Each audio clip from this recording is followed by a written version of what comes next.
If you are listening to this on YouTube, I encourage you, again, just like last week, to click the link below the video and head over to my blog where you'll see the same photo with the same audio commentary, but you'll see a behind the scenes shot of how I took this.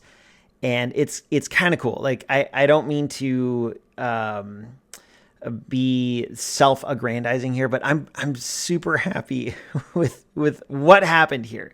So let me back up a little bit.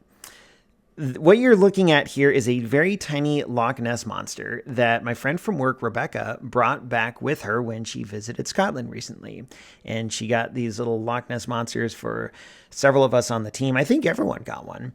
And my first thought was, man, I bet I could take a cool close-up shot of this with my macro lens. So I went home from work the day I got this and I set about taking the photo that you see here. I didn't really know what I wanted to do, except I wanted to have some sort of cool lighting. And the key, of course, is my Nanlite Pavo tubes, which you can make any light you want or any light color you want. So I set this up on my kitchen table, which you'll see in the behind the scenes photo. It's kind of a messy kitchen table. It's actually, it's one of two kitchen tables. It's the one we use most often. We have a nicer table that we use like when company comes over, but this is like the beat up table we've had for years.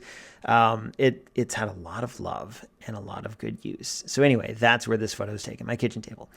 And I set this up with some aluminum foil because that is a great way to get some interesting textures and background reflections. So the bokeh in the background, that's not artificial. Nothing here is artificial. Everything is done real in camera. So there's no filters, no AI, nothing. It's all completely real, just as you see it here.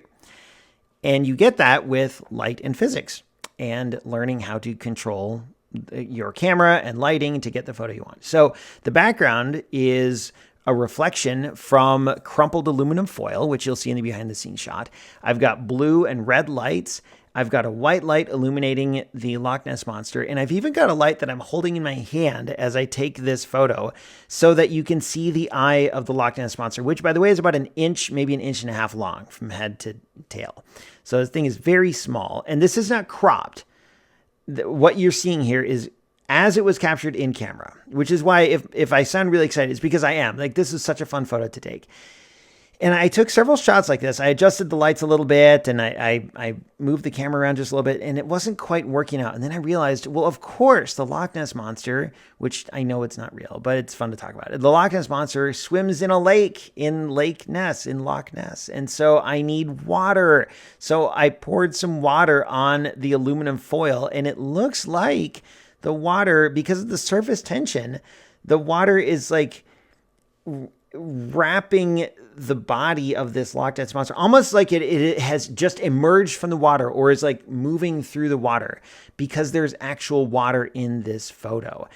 And obviously it's fake. It doesn't look like a real lake, but what I was going for here was a Loch Ness Monster at sunset. Honestly, that was what I was trying to capture. I don't know if it quite worked. Maybe some adjustments to white balance would have made the reds a little more orangey, like sunset. I don't know.